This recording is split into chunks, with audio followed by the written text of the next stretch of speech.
नमस्कार, मैं सुनीता गुदारा। मेरे YouTube चैनल पर आपका स्वागत है। आज हम कक्षा 10 क्षितिज के अध्याय 3 देव के कवित्त और सवैयों का अध्ययन करेंगे। तो चलिए सबसे पहले हम जानते हैं उनका जीवन परिचय। देव का जन्म इटावा उत्तर प्रदेश में सन 1673 में हुआ। उनका पूरा नाम था देवदत्त द्विवेदी। देव के अनेक आश्रयदाताओं में औरंगजेब के पुत्र आजम साहब भी थे, परंतु देव को सबसे अधिक संतोष और सम्मान उनकी कविता के गुणग्राही आश्रयदाता भोगीलाल से प्राप्त हुआ। उन्होंने उनकी कविता पर रीझ कर लाखों की संपत्ति दान की। उनके काव्य ग्रंथों की संख्या 52 से 72 तक मानी जाती है। उनमें उनके जो प्रमुख काव्य ग्रंथ हैं वो है रसविलास, भावविलास, काव्य रसायन, भवानी विलास आदि। देव की मृत्यु है वो 1767 में हुई। देव रीतिकाल के प्रमुख कवि माने जाते हैं। रीतिकाल जो है वो हिंदी साहित्य का तीसरा काल है। पहला काल आता है आदिकाल, दूसरा भक्तिकाल और तीसरा है रीतिकाल। रीतिकालीन कविता का संबंध दरबारों, आश्रयदाताओं से था। इस कारण उसमें दरबारी संस्कृति का चित्रण अधिक हुआ है। देव भी इससे अछूते नहीं थे। अलंकारिकता और श्रृंगारिकता उनके काव्य की प्रमुख विशेषताएं हैं। शब्दों की आवर्ती के जरिए नया सौंदर्य पैदा करके उन्होंने सुंदर ध्वनि चित्र प्रस्तुत किए हैं। पाठ परिचय है। व्याख्या पढ़ने से पहले पाठ परिचय पढ़ना बहुत जरूरी होता है। उससे हमें पता चलता है कि उस पाठ में कवि क्या वर्णन करना चाहता है, क्या संदेश देना चाहता है। इस पाठ में कवि देव के 1 सवैया और 2 कवित्त दिए हुए हैं। पहले सवैया में कृष्ण के राजसी रूप सौंदर्य का वर्णन है, जिसमें उस युग का सामंती वैभव झलकता है। दूसरे कवित्त में बसंत को बालक रूप में दिखाकर प्रकृति के साथ एक रागात्मक संबंध की अभिव्यक्ति हुई है। तीसरे कवित्त में पूर्णिमा की रात में चांद तारों से भरे आकाश की आभा का वर्णन है। चांदनी रात की कांति को दर्शाने के लिए देव दूध में फेन जैसे पारदर्शी बिंब काम में लेते हैं, जो उनकी काव्य कुशलता का परिचायक है। चलिए अब हम पढ़ते हैं व्याख्या। उससे पहले अगर आप मेरे चैनल पर नए हैं तो मेरे चैनल को सब्सक्राइब कर लें और बेल आइकन को भी प्रेस कर लें, ताकि आने वाला हर नोटिफिकेशन आप तक पहुंच सके। चलिए शुरू करते हैं। इस सवैये में श्री कृष्ण के बाल रूप का वर्णन किया गया है और उनकी सुंदर आभा का चित्रण किया गया है। पायनी नुपुर मंजू बजे कि श्री कृष्ण के पैरों में, पायनी का अर्थ है पैरों में, नुपुर का अर्थ है घुंघरू और मंजू का अर्थ है सुंदर, कि श्री कृष्ण के पैरों में सुंदर घुंघरू की आवाज सुनाई दे रही है। कटी किंकिनी के धुनी की मधुराई। कटी का अर्थ होता है कमर, किंकिनी का अर्थ होता है करघनी, धुनी का अर्थ है ध्वनि और मधुराई का अर्थ है मधुरता से, कि श्री कृष्ण के कमर में करघनी बंधी हुई है, जिसकी सुंदर ध्वनि मधुरता के साथ सुनाई दे रही है। आगे है सांवरे अंग लसे पटपित। लसे का अर्थ है सुशोभित होना, पट का अर्थ है वस्त्र, पित का अर्थ है पीले रंग के, सांवरे का अर्थ है सांवरे अंग पर, कि श्री कृष्ण के सांवले अंग पर पीले रंग के वस्त्र हैं वो शोभायमान हो रहे हैं, सुशोभित हो रहे हैं। हुलसे वनमाल सुहाई।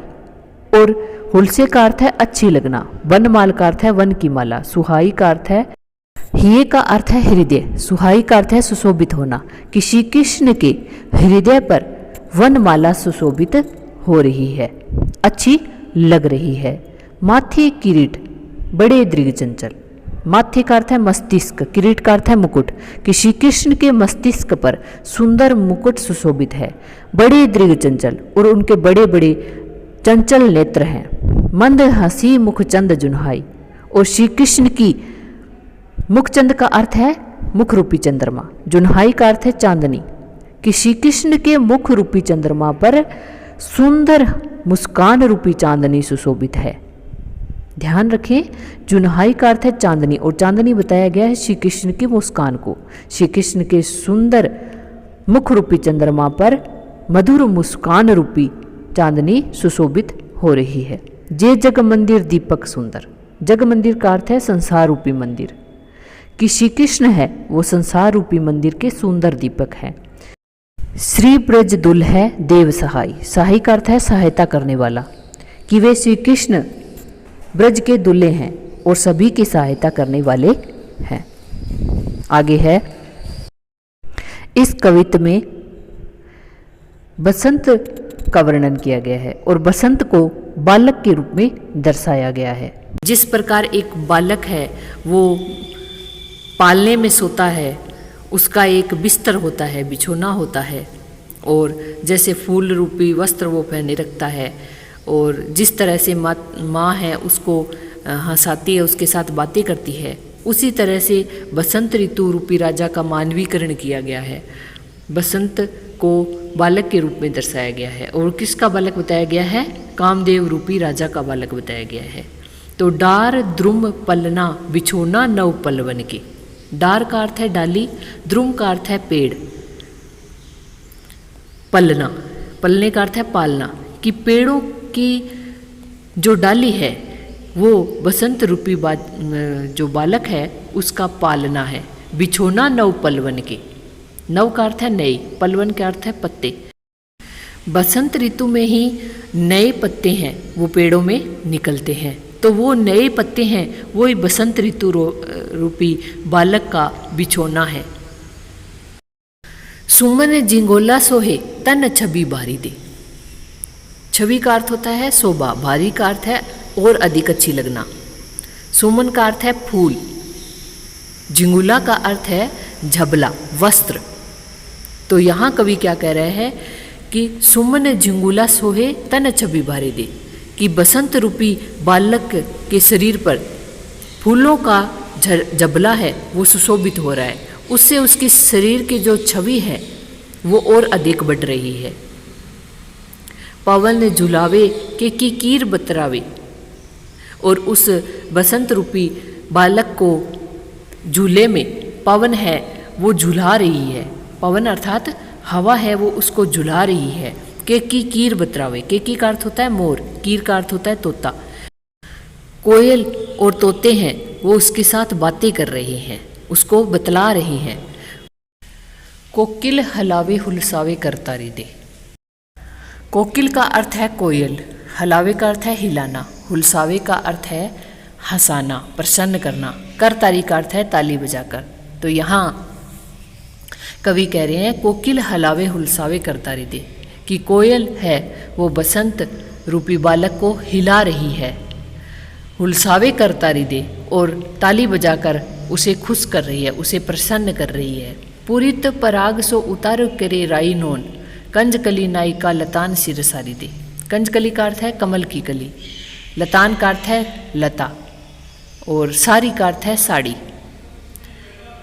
कि कमल रूपी कली है, कमल रूपी जो नायिका है वह लता रूपी साड़ी पहन करके अपने फूलों के पराग से बालक बसंत की नज़र उतार रही है। यानी जिस प्रकार से घर में एक बूढ़ी औरत राई नौन लेकर के बालक की नज़र उतारती है, उसी प्रकार कमल की कली है वो लता रूपी साड़ी पहनकर बसंत रूपी राजा की नज़र उतार रही है।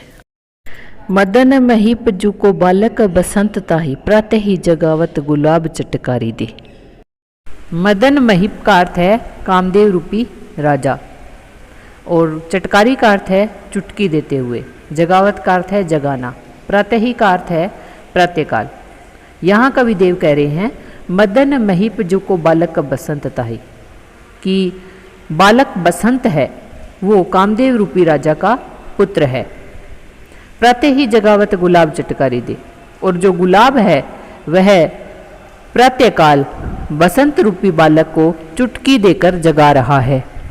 कवि ने बसंत ऋतु का कितना सुंदर वर्णन किया है। बसंत को कामदेव का पुत्र बताया है, और गुलाब है वो उसको चुटकी देकर जगा रहा है, पेड़ों की डाल है वो उसका झूला है, और पेड़ों के जो नए पत्ते हैं वो उसके बिछोने हैं, सुमन रूपी फूल है वो उसके वस्त्र है, पवन उसको झुला रही है, मोर और तोते उसको बतला रहे हैं, कोयल उसको ताली देकर हंसा रही है, और कमल रूपी नायिका है वो लता रूपी साड़ी पहनकर उसकी नज़र उतार रही है। बिल्कुल मानवीकरण किया है बसंत का।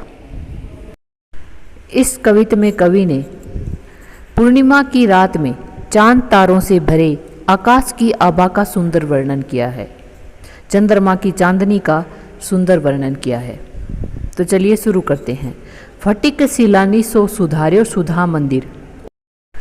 फटिक सिलानी का अर्थ है स्फटिक की शिला, सुधार्यो का अर्थ है सजाना, सुधा का अर्थ है अमृत। तो यहाँ कवि क्या कह रहा है, फटिक सिलानी यहाँ आकाश के लिए आया है। स्फटिक शिला रूपी आकाश पर चांदनी रूपी सुंदर मंदिर सजाया गया है। यानी चंद्रमा की चांदनी को देखकर ऐसा लगता है जैसे आप जो आकाश है वो स्फटिक शिला है और उस पर कोई सुंदर मंदिर बनाया गया हो। उददी दधी कोसो अधिकाई उमंगे अमंद। अमंद का अर्थ है तेज गति से, उमंगे का अर्थ है उमड़ना, उददी का अर्थ है सागर, दधी का अर्थ है दही। उददी दधी का यहाँ अर्थ है दही का सागर। दही का सागर किसको बताया गया है, चंद्रमा की चांदनी को बताया गया है। तो उददी दधी को सो अधिकाई उमंगे अमंद कि ऐसा लगता है जैसे चंद्रमा की चांदनी को देखकर ऐसा लगता है जैसे दही का सागर है वो अधिकता के साथ तेज गति से उमड़ रहा हो। यानी चंद्रमा की चांदनी है वो चारों ओर फैली हुई है, तो वो उस चांदनी को देखकर ऐसा लगता है जैसे दही का सागर ही उमड़ रहा हो। बाहर ते भीतर लो भीति न देखिए देव, कि बाहर और भीतर देखने पर कोई भीति अर्थात दीवार दिखाई नहीं देती है। चारों तरफ बाहर और भीतर लो अर्थात रोशनी, चारों तरफ चांदनी की रोशनी है वो ही दिखाई दे रही है। दूध को सो फेन फैलियो आंगन फरस बंद। आंगन फरस बंद किसके लिए आया है, आकाश के लिए। कि चंद्रमा की चांदनी को देखकर ऐसा लगता है जैसे आकाश रूपी आंगन पर का झाग है वो फैल गया हो। यानी चंद्रमा की चांदनी को क्या बताया गया है, दूध का झाग बताया गया है। ऐसे लगता है जैसे आकाश रूपी आंगन पर दूध का झाग चारों ओर फैल गया हो। तारा सी तरुणीता में ठाडी झिलमिल होती। तारा सी तरुणी, तरुणी का अर्थ होता है स्त्री, ठाडी का अर्थ है खड़ी, झिलमिल का अर्थ है सुशोभित होना। कि तारों सी तरुणीता में ठाडी झिलमिल होती, कि चंद्रमा की चांदनी है वह तारों रूपियों स्त्रियों के बीच में खड़ी होकर झिलमिला रही है, शोभा पा रही है। मोतिन की ज्योति मिलियो मल्लिका को मकरंद।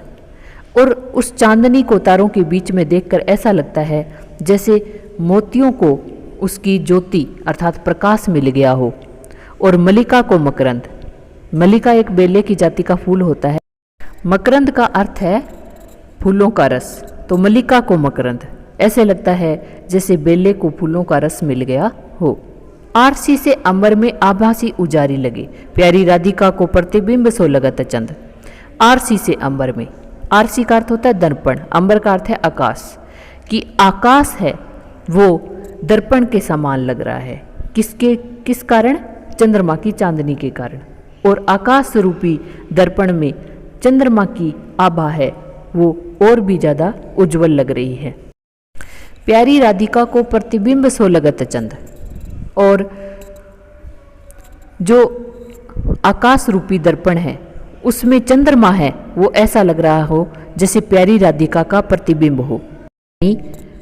आकाश रूपी दर्पण में पूर्णिमा का चांद ऐसे लग रहा है जैसे कोई सजी धजी राधा है वो अपनी सखियों के साथ बैठी हो। सखियां यहाँ क्या है, तारे हैं।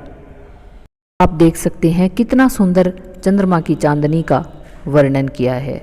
फटिक सिलानी किसके लिए आया है, आकाश के लिए आया है। आंगन फरस बंद किसके लिए आया है, आकाश के लिए आया है। दूध को सो फेन फैल्यो, ये चंद्रमा की चांदनी के लिए आया है, दूध के झाग के समान बताया है।